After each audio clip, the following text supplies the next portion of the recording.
Hey, this is Scott with the Scotch Test Dummies with a quick look at Henry McKenna 10-year-old bottled in bond Kentucky straight bourbon whiskey.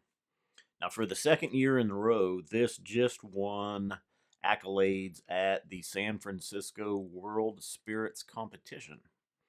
Last year in 2018, it won Best Bourbon overall. This year, it won Best Whiskey overall.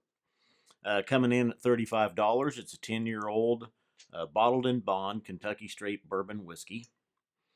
It is a single barrel pick.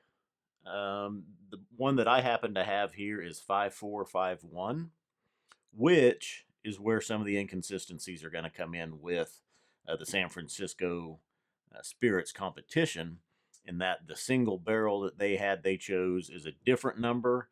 I don't recall off the top of my head what number it was for their barrel pick, but it is not 5451. So there can be some variances in the single barrel picks naturally.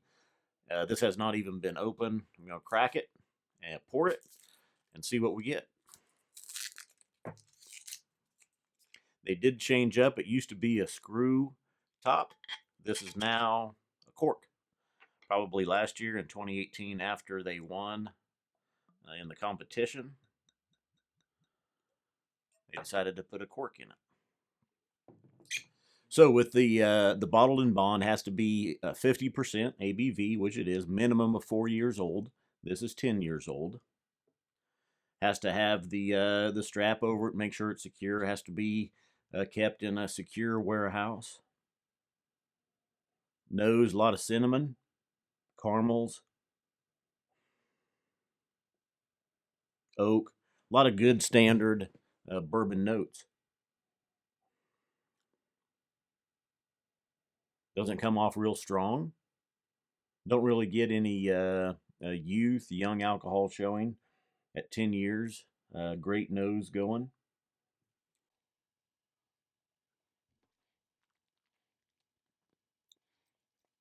Very oaky, astringent, dries the mouth out.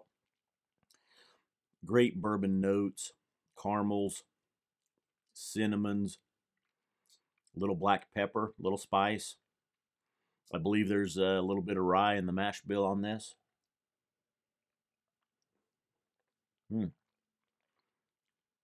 This is a good bottle.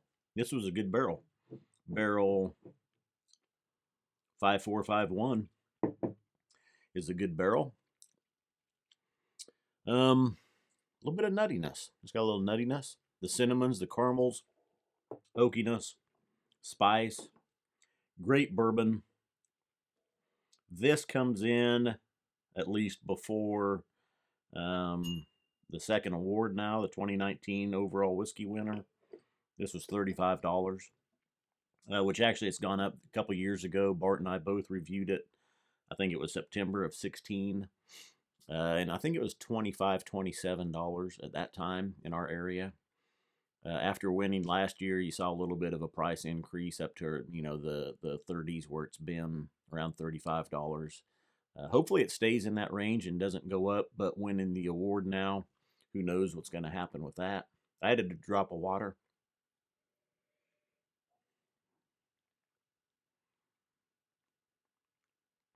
Actually helped it.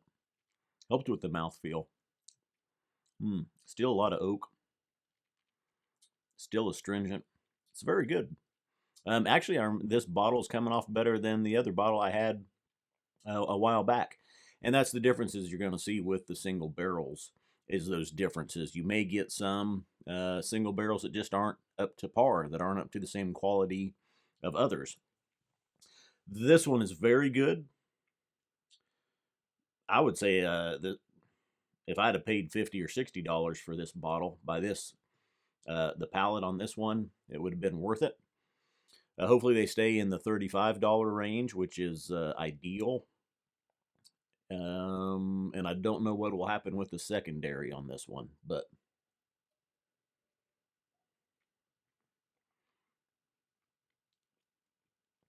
I wouldn't go too far out of my way trying to track it down, like I say, just because of the differences in the single barrels. If you come across one, though, don't be afraid to pick it up. Don't hesitate. Hopefully there's still some out there. This is actually, this is a good one. This one's got my palate, 90, 91, somewhere in that range. I'd take a little bit more in-depth look at it to pin it down, but 90, 91, maybe a 92, somewhere in there. So, Henry McKenna, 10-year bottle in bond, winner of the 2019 San Francisco World Spirit Competition overall whiskey. Cilantro, dummies.